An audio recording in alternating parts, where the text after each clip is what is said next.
Hello, that old man. Go off and leave your lovely wife behind. It appeared out of nowhere. My wife was staring down at four fat thugs who appeared to be salivating at her. By contrast, these young men were obviously drawn to my youthful-looking and diminutive wife, who you would never know is over 40. However, as I get closer to my late 50s, my appearance doesn't exactly match my wife's.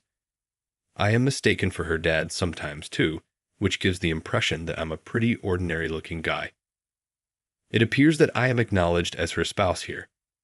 Though considering the circumstances, it might be a little improper, I must admit that I'm a little relieved.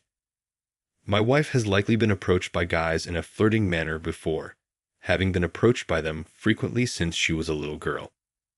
I was temporarily caught in thought as I witnessed her being hit on in front of me, something I had never experienced before. Shouting at them would be disrespectful for a grown man, and ignoring them is unlikely to make them back off. One of the irate young men reached out for my wife as I stayed where I was told to go.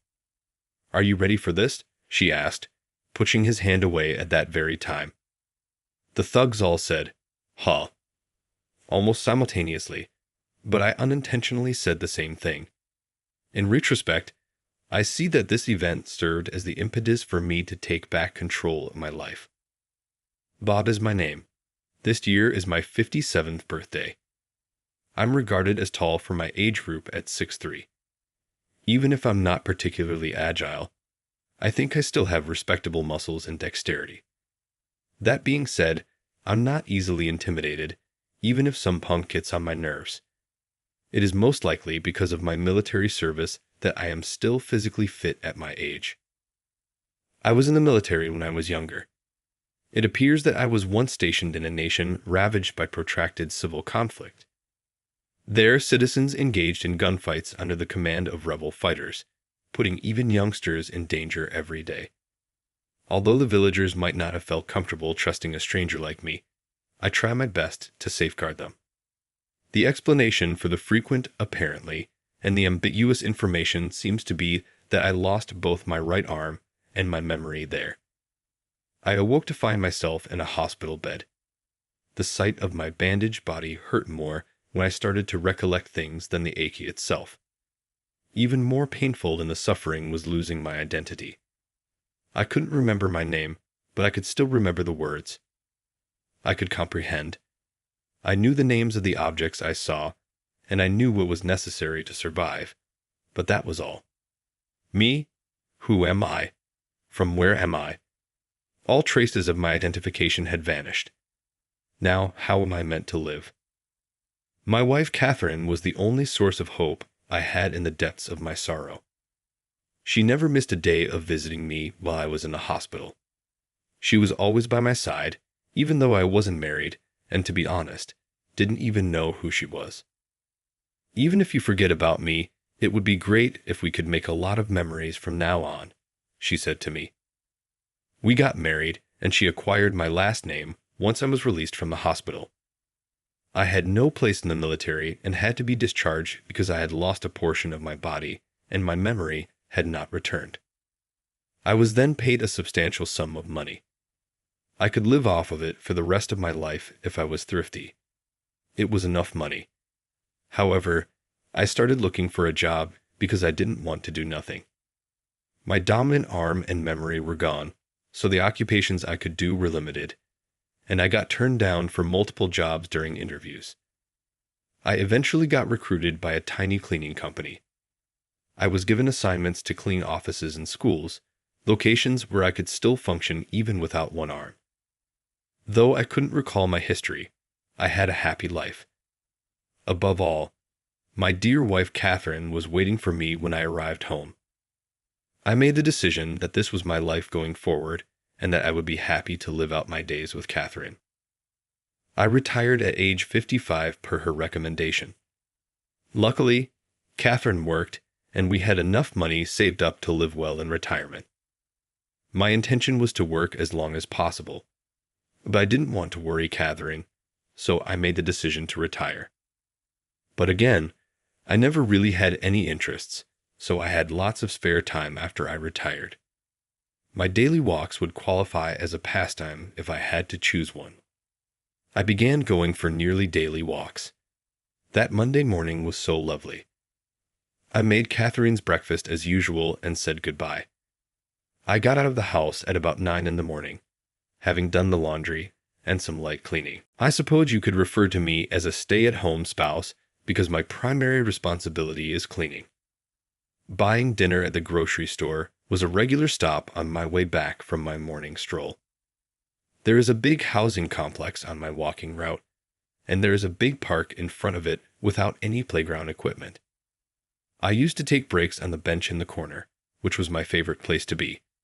The park felt homey in spite of its open layout, which contrasted with the European-style design of most American parks. I took a book out of my reusable bag and started reading the mystery novel I was halfway through while I sat on the bench. Nice weather, isn't it? The man, who I assumed to be somewhat older than myself, came over and said this kind of greeting while sporting a soft smile. Yes, the day is pleasant. While I don't have a lot of social anxiety, I am a bit of an introvert, so I frequently feel uncomfortable striking up a conversation with someone I just met. I apologized awkwardly, but the man gestured to the bench without seeming annoyed. Mind if I sit here? Oh, right. There is space for 2 people on this bench, but I was seated in the center with my luggage next to me, making it impossible for anyone else to sit there. I'm sorry, my bad. With haste, I stepped to the bench's edge and settled my eco-friendly bag on my lap. He sat next to me and said, "No worries, I just wanted to chat with you for a bit." Talk to me. It's never happened before. I don't think anyone else has ever enjoyed a chat with me, especially an elderly guy like myself, but Serene seems to appreciate my dull stories. Observing my perplexed expression, the man shook his head and attempted to clarify. I apologize for the abrupt approach. Jason is my name. Jason, why do you? Jason smiled gently and interrupted me before I could say anything more. I take it you visit this park daily. Yes, I agree. Don't you think it's fantastic that there isn't any play equipment here?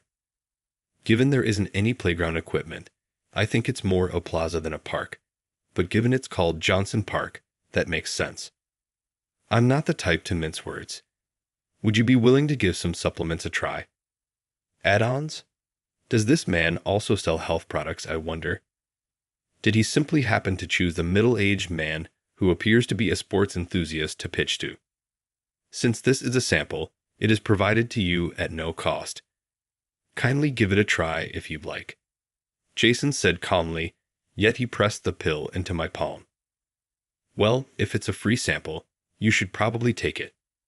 I could always throw it away instead of taking it. It appears to be just like any other drug at first glance. Please accept it. I'd like to know what you think when I return. Just as I'm staring dumbfoundedly at Jason as he briskly walks off the bench, he looks back. See you again, Bob. I winced from a sharp headache, and I couldn't stop thinking about Jason's kind expression as he called my name. Did I really tell him my name? Wait. When I told Catherine the event that evening, she advised me to discard the supplement. You ought to alter your walking path as well. It's advisable to stay away from this person as he seems hazardous. Catherine makes a valid argument. Ultimately, taking drugs from anyone other than a pharmacy or doctor would only be the action of someone seriously lacking in judgment. Naturally, I'm not going to accept it, but I feel horrible if I did the next time I see him. Since I'm not very good at lying, I'd probably come out as biased. You're not required to meet him. He is unaware of your residence, correct? I'm curious. It seems he didn't recognize my name. He might be able to find my home if he is aware of my walking route and last name. Call the police if, by chance, you run into him. He is undoubtedly a villain. I sense something is off. Despite not being a fortune teller and without psychic abilities, Catherine's intuition frequently proves to be correct. I am aware that in her case, it should never be taken lightly, even when it is just a hunch. The following day, I followed her suggestion and altered my walking path. I even picked roads I had never driven on before, going past houses I had never seen. I realized how boring my regular walks had become because of the novelty of these strange sights. Despite having lived in this area for more than a decade, there is still a great deal I don't know. I was watching the cars go by from an overpass when I felt a nudge from behind. I nearly toppled down and frantically clutched onto the railing with my left arm. The individual who had attempted to push me was nowhere to be seen when I turned to look around. I stepped onto the pedestrian overpass, stepped over the railings, and sat down right away. I sat there stunned that I had fled, and waited for the shaking in my legs to stop. I had no doubt that I was being pursued. A few days later, I was shoved while waiting at the lights, flower pots dropped from above, and there was a near fall from the overpass. Although I was able to avoid these threats, I couldn't forget that someone attempted to burn my house on fire. Fortunately, I saw it immediately, and it was only a small fire, but now there may be a risk to my wife as well. Thus, I grudgingly dialed the police. Although they can't guarantee safety around the clock, they promised to step up patrols and be prepared to act if something unusual occurs. It's kind of comforting to know that someone is watching. To be honest, as long as Catherine is secure, I won't mind. It is all that matters to me. And then there was calm for around a week. Perhaps they fled when they saw the cops stationed nearby. I have no problem with that. It doesn't matter if they are discovered or not as long as they remain hidden. Jason has not gotten in touch, and there have also been no incidences. We went back to our regular lives, and Catherine appeared relieved as well. Then suddenly it occurred to me, how about we go on a vacation? I could take a little longer off, she proposed. A travel abroad. Spain was Catherine's dream destination. Although we had spoken about visiting there for our honeymoon, we opted not to spend all of our cash at that time due to the unpredictability. We decided to take a trip to Savannah, Georgia, instead. Catherine fell in love with Savannah on that trip, and she has gone back numerous times since. This time, I was shocked to learn it was an international excursion instead of my anticipated return to Savannah. It's all right. Come on, let's go. Our honeymoon was not permitted to be overseas. Actually, it has been nearly 10 years since our previous journey. Said I. We both had jobs and rarely got time off together, so it had been quite some time since our last real vacation. I smiled as I watched Catherine excitedly making plans to acquire new clothes and luggage for the trip, and I started to get excited about the international trip as well. I looked down at my missing right arm, missing from the elbow to the wrist. Where had I been assigned? I never asked pointed questions about that time because Catherine didn't enjoy talking about it. As a result, I'm not sure of the location or the circumstances. There had been fighting, but I didn't think it was Spain. Getting on an airplane could remind you of something. A ghostly ache shot through my missing arm, but I forced myself to ignore my pessimism. I started looking up tourist destinations in Spain online and making a list of the places I wanted to go. We followed through on our travel arrangements for the following month. We arrived at the airport 2 hours ahead of schedule and made plans to unwind in the lobby. Even though it wasn't my first time traveling overseas, I had forgotten all about the week-long stay, like it was the first time. Hoping not to get homesick, it would seem that the flight to Spain would take a while. Since I have trouble staying motionless for extended periods of time, the idea unnerved me. I said to Catherine, "I'll get us something to drink," and she said she wanted to explore the airport as we strolled. She was 40 years old, but her youthful zeal remained. I laughed and followed her around while she happily clasped my arms. "Hey, old man, why don't you leave that beautiful lady and go home?" Abruptly, a voice spoke up. Straight ahead of us was a bunch of men. Startled, I took a step back and dragged Catherine with me. She staggered and slid to her back. With haste, I knelt next to her, giving her back support, and asked the men, "What do you want?" Looking up at them. "Did you miss that?" I guess elderly people have hearing problems, laughed loudly in jest. What made it so humorous? We'll tend to her right now. You can go, old man, one of the men said, shooing Catherine away with a motion akin to chasing away an animal. But Catherine pushed his hand away, peering down at the guys with a tone that was unusually acerbic. She replied, "Are you ready for what's coming, Not just the guys, but even myself was surprised. Is Catherine a martial arts practitioner that I'm unaware of? Even though we had been dating for a while, I had never heard of anything like this. However, perhaps she had acquired some knowledge during her childhood. Is this actually going to be a battle that happens right here? Not in a manner. She was really looking forward to the vacation, so she wouldn't ruin it. Furthermore, I find it impossible to envision her engaging in physical combat.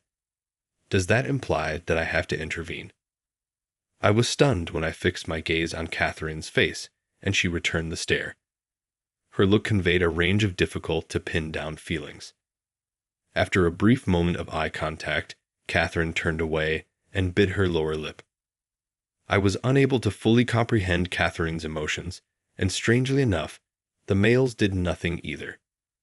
Everyone in the area was feeling uncomfortable as the situation came to a standstill. I answered, "Sorry, I apologize."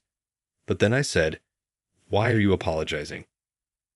I tried to ask Catherine for explanation because I was confused, but it appeared like the men were getting impatient. Roughly grabbing my jacket collar, he said, "Hey, don't ignore us like that," and made me stand. His power, derived from what seemed to be a roughly 6'5" body, matched his intimidating appearance. Anyone might be knocked out with a single blow from those enormous arms. "Come at me, man." He let go of my collar and demanded a fair fight, which surprised me. How was he thinking? Catherine's intents are beyond my comprehension. I'm so confused that, to be honest, I don't feel like talking to anyone. I don't think I could survive a fight with a person that big. I am almost 60 years old, thus I am the most aware of how susceptible my body is to injury. The man did not hesitate to raise his fist upon noticing my concern. I flinched, expecting my left cheek to be broken, yet all around me seemed to be moving slowly. His right hand was approaching me slowly. My body automatically reacted when it saw his onslaught. My left hand struck him in the left chest with a counterpunch that felt almost like it was being sucked in. His eyelids were rolled back as he lay in front of me the following second. My pulse was racing. I made an effort to relax, yet oddly, my mind was very at ease. Everything seemed so far away, like though someone else had seized possession of my body and I wasn't myself. Somewhere a woman's cry resounded. I must have knocked the man down in front of her. That's when I was able to move once more. I yelled at the man who was still and frothing at the mouth. However, there was no reply, no respiration. I tried to feel his chest and wrist for a pulse, but there was none. I went white. "Hey, come on, breathe." I tried CPR as best I could recall, but it didn't work. The other men merely stood there in awe, not knowing what to do while the man refused to move. I kept trying, frantically, to bring him back to life. "Please, please, breathe." I started crying and was pulled away by Jason, the guy who had given me some supplements at the park the other day. "Excuse me," I said. He opened his suitcase and took out a machine. Perhaps it's some sort of AED. The man's body shook when he placed it on his chest and pressed a button. The man drooled and came back to life a few seconds later. The man spat out saliva and trembled, as if recognizing what had happened to him. The men looked at Jason and nodded before heading out. They appear to have known Jason. Jason looked at me and grinned, still frightened and puzzled. "Let's have a talk somewhere we can sit down and relax." I called off the vacation. Neither Catherine nor I were feeling like taking a vacation right now. I later gave the security officials who had come an explanation of the entire situation. Since I was the aggressor, they had an obligation to turn me over to the police. However, the man I had injured did not file a report. Jason testified on my behalf and proved it was self-defense. Therefore, there were no legal issues, and I was released. Despite having a slim chance of making our flight, Catherine and I chose not to enjoy the vacation, so we canceled.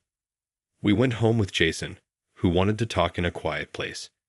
Surprisingly, Catherine proposed that we have a conversation at home instead of the neighborhood cafe where I had intended to meet him. It was meant to be Jason and Catherine's first meeting. I questioned why Catherine would welcome such a man into our home, because she seemed to dislike Jason for giving me some suspicious medicines. Maybe this was her way of repaying him for standing up for me during the airport incident after all. When we arrived to the residence, we didn't waste any time in small talk and got right to the issue. So, where should we start? With his palms facing up, Jason shrugged while sipping the coffee that Catherine had made. To tell the truth, I have no idea what the hell is going on with me right now. Could you first tell me who you are, if that's okay? Jason closed his eyes and slowly nodded. Obviously. I am a physician by profession. As for our relationship, Bob, you were previously one of my patients, but I've retired from active practice. Client? Oh, I forgot who my doctor was. I suffered a serious injury when I was still in the service and was out of commission for a while. I started to say something about that moment in appreciation, looking down at where my right arm used to be, when Jason interrupted. Please don't thank me. I'm not worthy of it. What do you mean? Jason inhaled deeply, then released it gently as he raised his head to the ceiling. What has Catherine told you about your past? How was that? My past. The past I can't even begin to recall. I told Jason all I could recall, including the fact that I had no recollections of that period of time, and that I had once been a soldier who lost his right arm while performing his duty. Jason listened closely to my explanation, his eyes displaying a mixture of sorrow and sympathy. When I was done, all he replied was, I see. Should I tell them the truth? He questioned, turning to face Catherine. Catherine said nothing. Jason asked me to remain calm as he revealed the facts to me, taking her silence as permission. To begin with, Bob, you weren't your typical soldier. You served on a special operations squad. Hold on, wait. What, you're claiming that I was on this special operations team and not in the military? Has Catherine been deceiving me then? To be honest, I couldn't care less about the specifics of my past, like if I had been a soldier or a member of a special team. However, it was shocking to learn that Catherine might have lied. Jason's statements felt validated by Catherine's silence. Please settle down. Catherine undoubtedly had good reasons for withholding some information from you. I take it that she wouldn't lie maliciously. Catherine said nothing, her expression expressionless. Let me explain, even if you might not get or accept this right away. You were assigned to a team tasked with ending a civil war in a certain nation. Even I don't know the precise details of who exactly commissioned this mission. Only the highest-ranking officials were aware of it. Regardless, you traveled to that nation, and the war was won as a result of your efforts. Like I was being praised with pride, I felt as like I was listening to someone else's heroic tale due to the shock of Catherine's apparent lie. I made an effort to pay attention, but what Jason said next astounded me. You were truly remarkable. 96 lives were lost by you alone, after all. My mouth hanging open must have made me look stupid. I couldn't tell if Catherine was crying because she saw my response.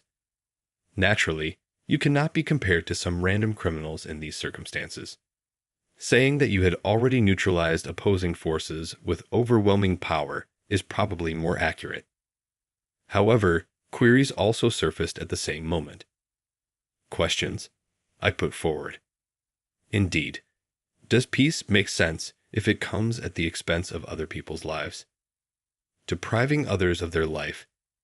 Yes, I had expected that to happen, especially since I thought I'd lost my arm in battle. But 96 people? I was shocked by the amount and couldn't contain my feelings. Bob, it's all behind you. The major point is still to be made, so don't feel bad about it just yet. Nothing could be more startling, in my opinion. My vision grew fuzzy, and my breathing became irregular. My brain seemed to be trying to black out in an attempt to escape reality. Whoosh! I gave myself a hard slap across both cheeks. Tell me. Kindly proceed. I will never flee. I'll confront my history. Someone from the top of the organization has ordered that you, poor, injured, and recuperating, be taken out. Why would you aim for my life? Individuality is not something a soldier should possess. That should apply to any unit. The unit as a whole may disintegrate if everyone begins to doubt their own conduct, as this will disrupt the chain of command. Because it's long, I won't get into the specifics. First of all, the reason you were hurt was because you were such a formidable presence in combat that the other opponents were unable to stand you. You lost your right arm when many enemy soldiers assaulted you due to a brief error in judgment. A pulse raced through my upper arm. The care provided was only temporary, as the local hospital lacked the necessary equipment. If you were just a dumb slob, you would have most likely been let to die. However, the group would not give up on their hero. You were brought to the United States right away while unconscious. That's how Jason and I met. I survived his invention of surgery, even if it did not return my amputated right arm. Had my recollection already faded by then, it seems? It's a reasonable assumption given the serious physical harm. My memory seems to have been erased by a powerful shock to my head. It makes sense, doesn't it? I was the one who took your memories, which is why you still had them. Jason, why? Why not? Jason hesitated before rubbing his forehead and said, I had no option. It appeared that you were making suggestions to your close pals about quitting the unit, and someone who overheard told the superiors about it. I'm not sure how exactly they decided how to handle you, but simply by making hints about leaving the unit, they most likely saw you as a possible risk. They most likely possessed a variety of secrets because it was a secret unit, and there may have been worries about a leak. However, there was a person who objected to your dismissal. He was the one above you. He pleaded for your life, citing your accomplishments and moral qualities. Naturally, he was rejected, but he didn't give up. Ultimately, he spared his own life to save yours. So you're saying he died in my place? Jason nodded profoundly, looking truly sorry. That man was... Jason turned to look at Catherine. Catherine's father. I got out of my chair without giving it any thought. Coffee spilled out of a tipped-over mug, but nobody appeared to mind. Catherine. It was mind-blowing, the thought that my beloved wife's father died because of me. Because of his offering, you were spared. However, it was more complicated than just releasing you. I was asked to remove all memories of you. However, it's not as simple as it seems to erase memories. I tried a number of different approaches before finding a medication that would cause amnesia, but it's definitely against the law. I was forced to drink it, which caused me to lose my memory. Your physical recovery went well.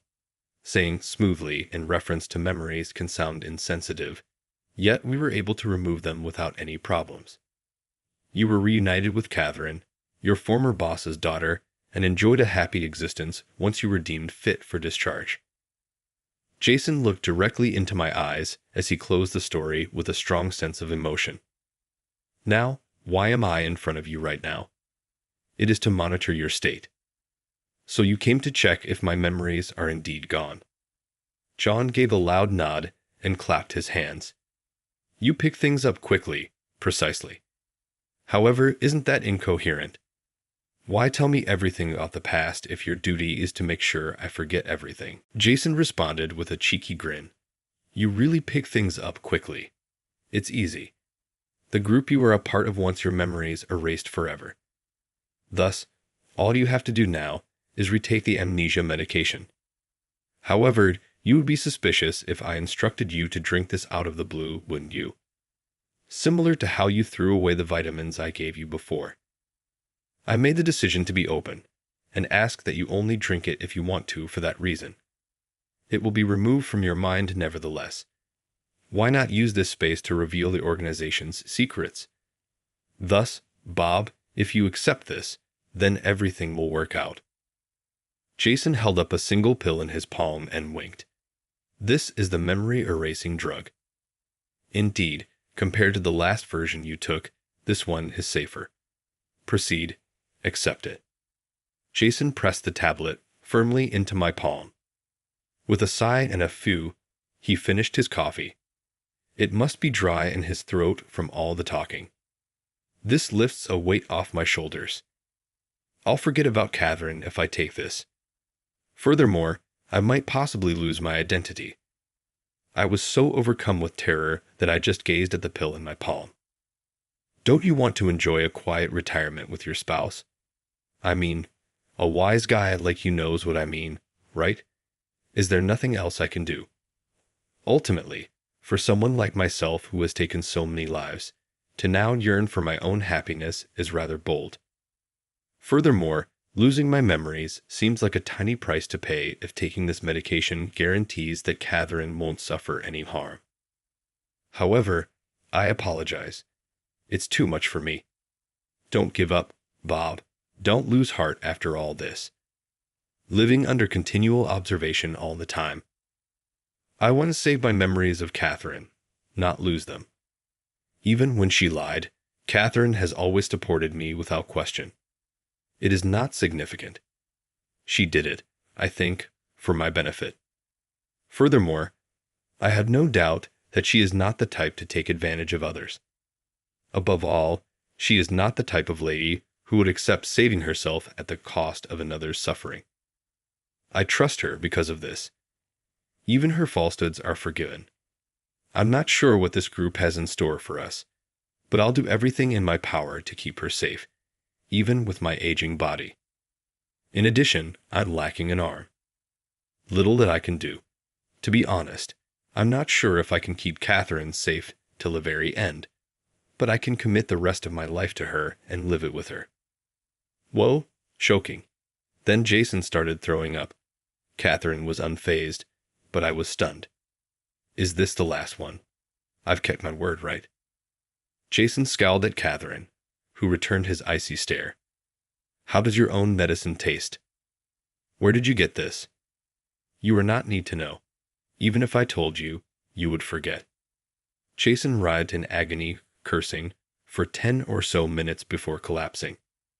After a while, Catherine turned to face me and started crying. Before, she had been staring down at Jason. That's finished. Lastly, I'll divulge everything to you. All he wanted to do was try his medicine. Jason woke up an hour later and couldn't remember who he was. I brought him to the local police station and told them I had discovered an old man wandering around, leaving the rest to be handled by the police. Given the consequences of the medicine, I don't think he'll be retiring peacefully. Catherine was waiting for me when I got home, having cleared up Jason's mess. While much of what Jason claimed was accurate, there were some discrepancies. Apparently, her father had told her about my predicament. When I was injured and could no longer serve as a soldier, the organization first intended to use me in a support capacity. But John was against that. He wanted to use me to test his medicine. He suggested wiping my memory and then kicking me out of the company. Jason's perspective was taken into consideration since, it appears, he had family members in positions of authority inside the company. I was used as a test subject to demonstrate the efficacy of his medication. I took half of the medicine, having deftly crushed it in my hand before ingesting it. Catherine saw this and came over to me, weak and drooling, and took the half pill out of my fisted fist. I looked at Catherine as my consciousness began to fade. With steely eyes, she told me that she swore revenge upon Jason. It turned out that Jason's evil advice had also caused Catherine's father to pass away.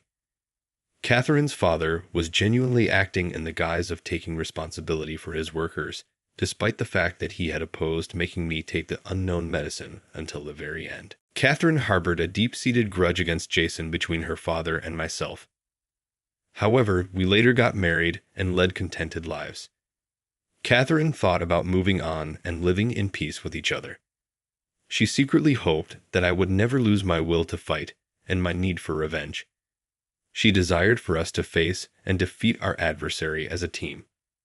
However, she struggled within for a long time, not wanting to ruin my hands one more. Then the chance presented itself. Catherine achieved her purpose by keeping an eye out and inviting Jason to our house.